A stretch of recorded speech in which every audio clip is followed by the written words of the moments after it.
Hey, welcome back. Remember the last video I did was on that pencil clock? Well, I took my excess resin when I poured it in. I put a bunch of junk and stuff like that in one of these Coke cans and poured it up with an excess resin. I did mix a little bit more to fill it. So I've taken that a little bit yesterday and today and made a little pencil cup out of it. So I'm just going to show you how I did that. There's not a tip of the video this time, just didn't have time to prepare one. Quite frankly, I don't know one offhand. Any of you guys or folks out there have got an idea on a little tip or something, if you want to email me, I'll put my email address down in the comments, and give me your name and stuff like that and whatever your tip is, and I'll look at it and I'll present it and give you credit for it. If you got something you want to share you think might be helpful to the rest of us, I personally would appreciate it. Well, do you remember this from my last video? This is where I poured my excess epoxy into a Coke can. We don't want these Coke Sam's Cola can, like this right here. And it's bubble free. And I'm going to make something out of it. I'm not 100% sure, but first thing I want to do is go ahead and get it squared up and get it to where it'll go into I'm going to put it in, I'm going to drill it out after I square it up. I'm going to put it in these pin jaws here. That way I can easily get it to round, and then I think I'm going to put some walnut ends on each end of it and maybe cut it in 2 or 3 places and put aluminum in it and glue it all back together and make a pencil cup or something out of it. So let's just see how it goes, subject to change as we go. Well, we're going to see how it goes here. So first thing I'm going to do is just square this end up, and then I'll get the Jacobs chuck and Forester bit, drill a hole in here for the pin jaws to go in. Then we'll reverse it and we'll start to clean it.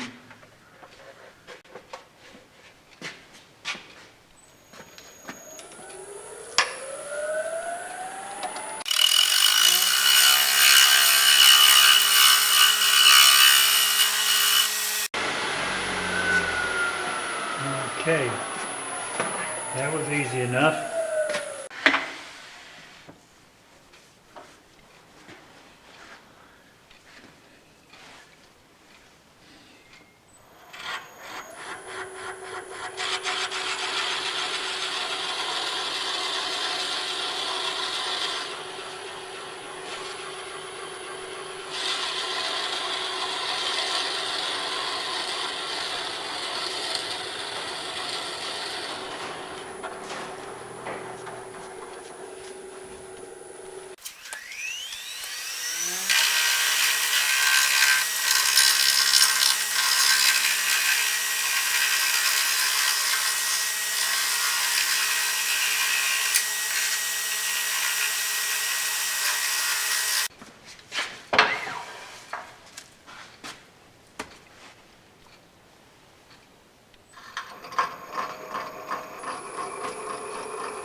Now I'm going to use a Forester bit, and I'm going to come in all close to halfway. That will become evident as to why I'm doing it later. Easier to just do it than try to explain it.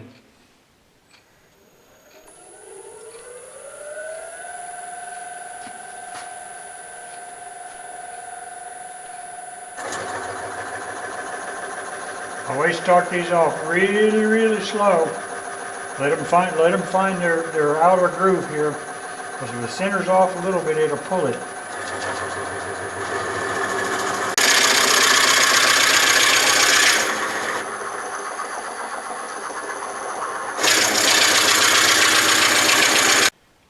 Now it's going to get a little more complicated.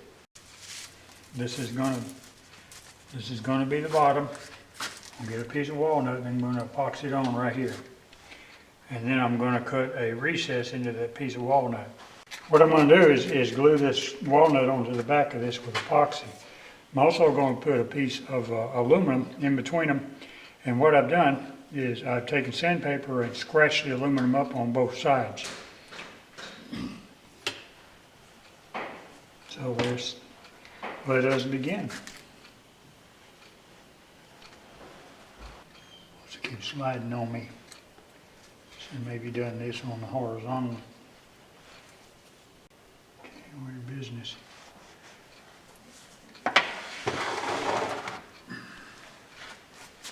Make sure it's covered real good all the way around.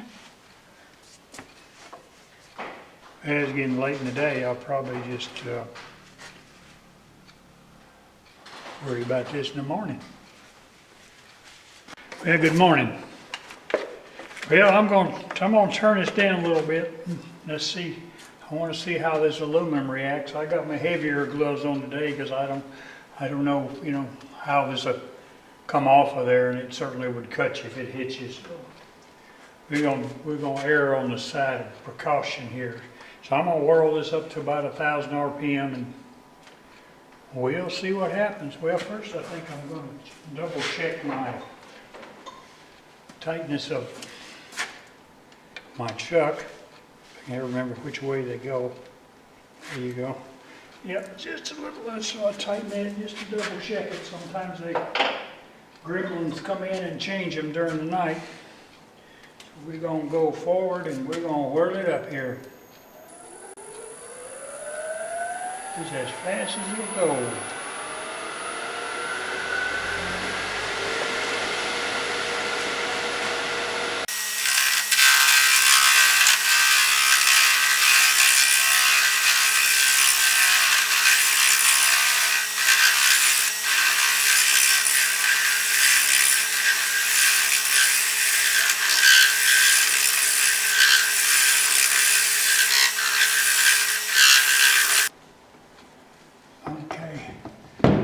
Get this one just for squaring it off, and then I'll get the thin parting tool,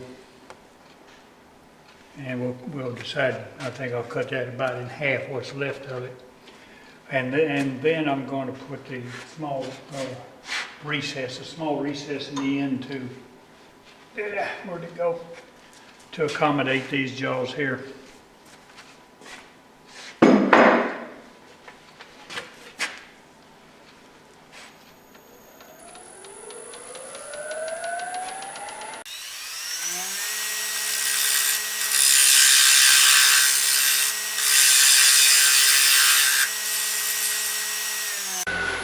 Okay.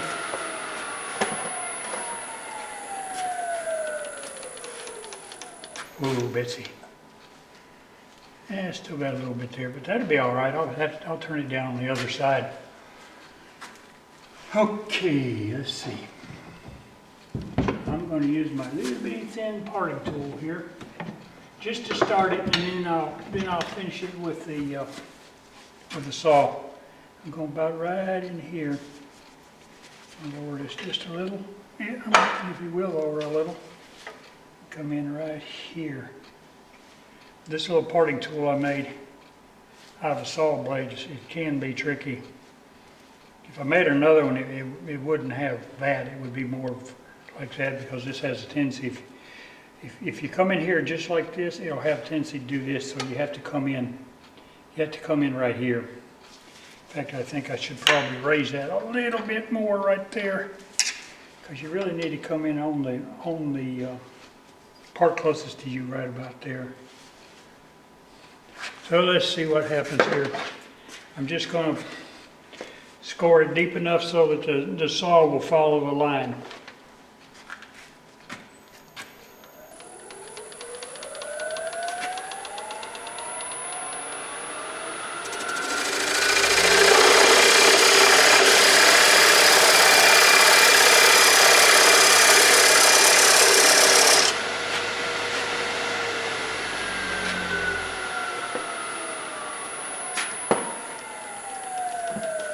That's the carbide tip off of I believe a 10-inch skill saw blade. I think I did a video on that. I'm not sure. If I didn't, I should. Anyway, if you like you saw right there, I mean, you get it in there right, and that son of a gun will flat cut. All right, let me get my saw. And I think my camera's getting a little flaky since that big red dog knocked it over. Gotta be bigger. Didn't fit, guys. We're in business.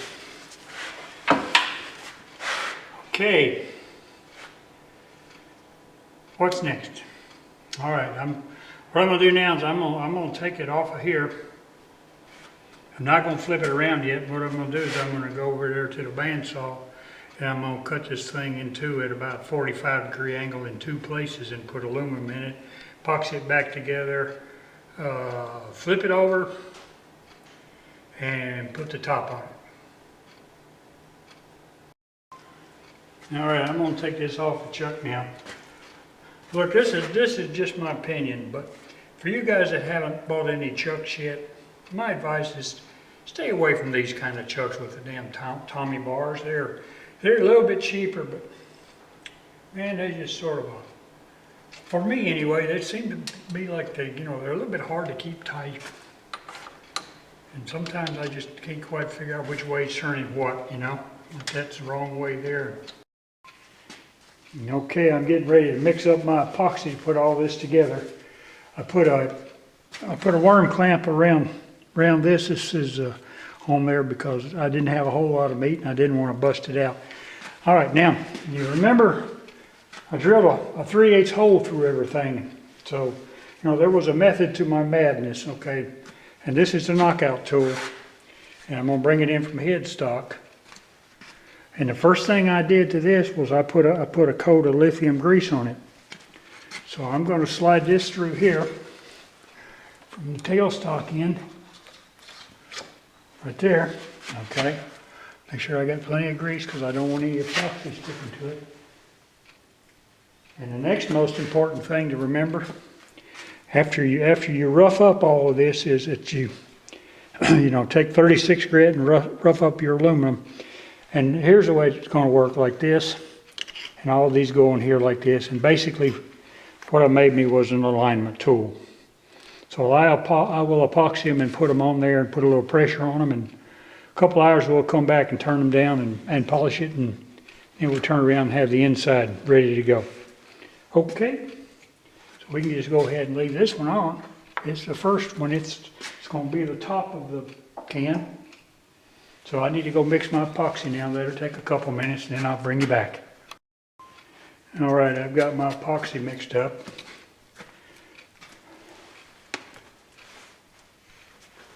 So really, it's going to be hollowed out, so really you only need to put it, like around the outer edges here. You don't need to coat the whole thing. You just be wasting epoxy.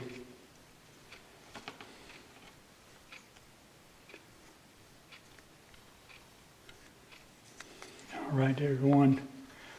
Okay, you also do not need to coat both sides. If you got a little bit on here, that's fine, but you don't need to coat them. All right, so there's that one. All right. Same thing will apply here.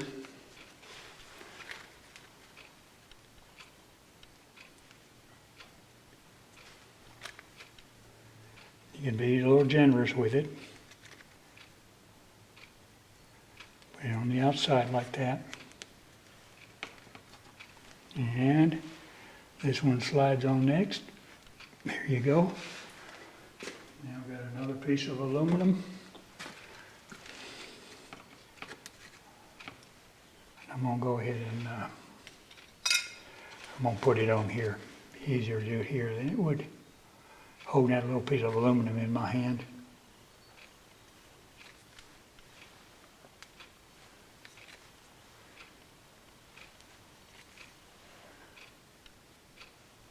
All right, one more. We'll scoot the whole more. Tell you what, these damn near don't have enough. Be ashamed to be just that close, wouldn't it? Come on, baby. Come on, get just a little more out of it.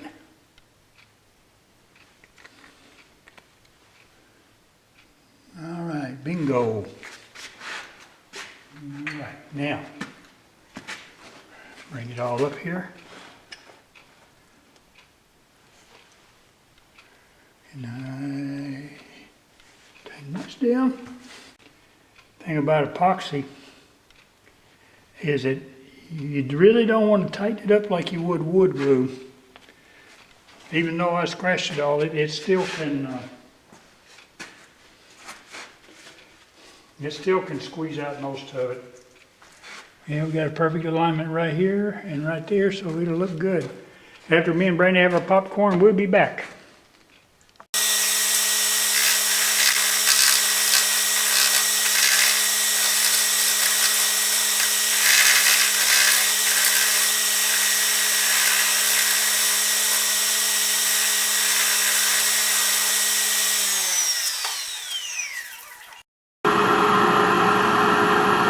Going to do a little bit of sanding now.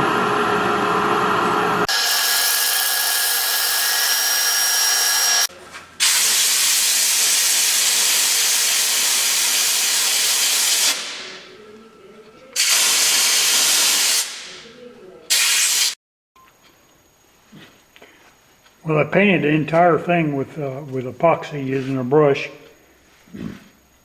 Fill in all the little voids and places like that. And I'm spinning it so that we don't get a drip in a particular place.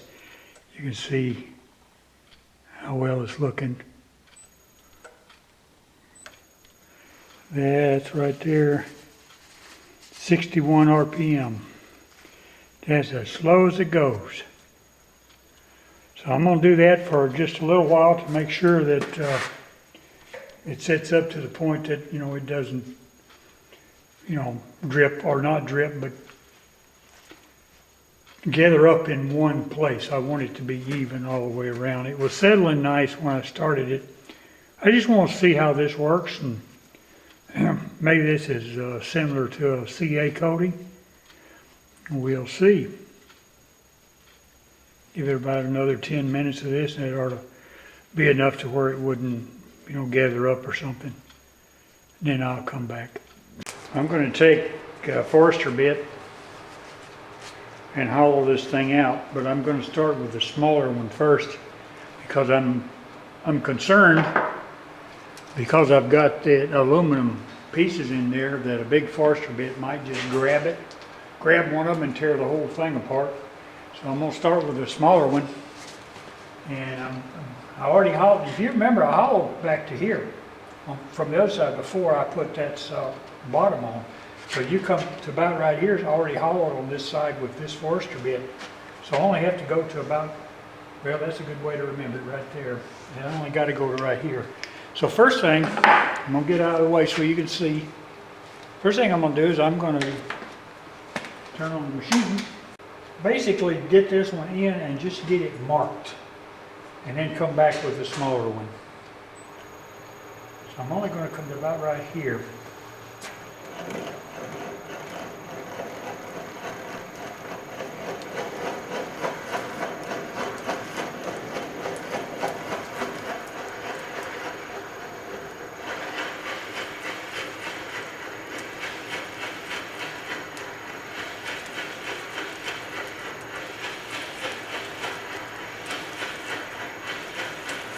Okay, that's all I'm going to do with that one. All right.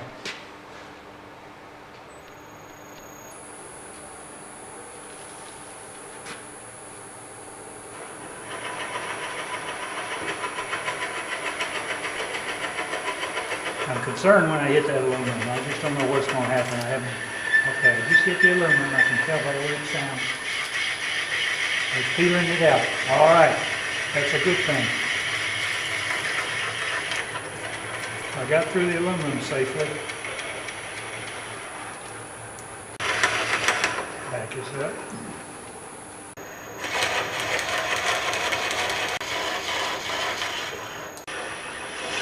Well, I'll come back when this is done. Now I've got it hollowed out now.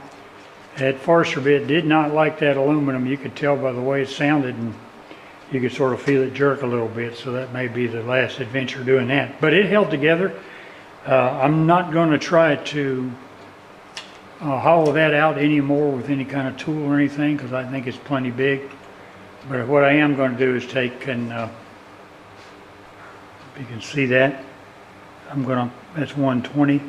I'm going to try to, clean it out a little bit, and then I'm going to go to 320. And then put sealer in it, and I'm going to call the inside done.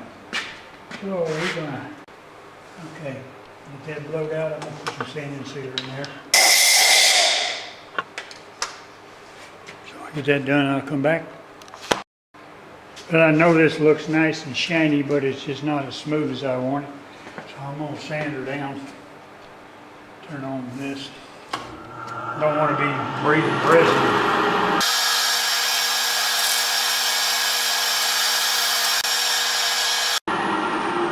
Now I'm going to try something a little different. I made myself my own Yorkshire grit here. It is got a little bit of everything in it. I made my own concoction. It's got Johnson floor wax in it, it's got rubbing compound, it's got Danish oil, and some other oil, and it's got some grit, and beeswax, all melted together. So I don't know, don't work, but let's see what happens. I already smeared it on. Let it sit there, and I'm gonna see if I can't get her doing something now. May not work. I don't know why it wouldn't. Let's see if we're making any headway here. Ooh, Betsy.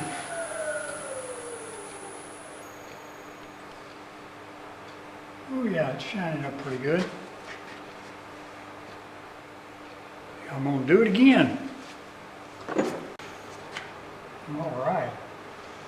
Ain't that pretty? Okay.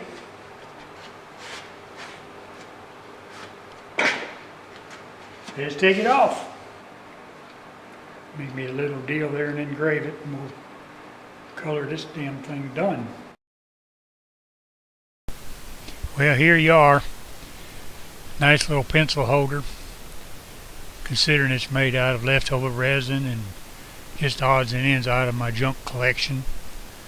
Resin poured in a beer can and so forth. But I had some left over. I have to do something with it. It cost too much money, so. If you like what I do, please subscribe if you haven't already, and like and share, and tell your friends and all that kind of stuff. So, take care of yourself, and like I always say, I'll catch you on the rebound.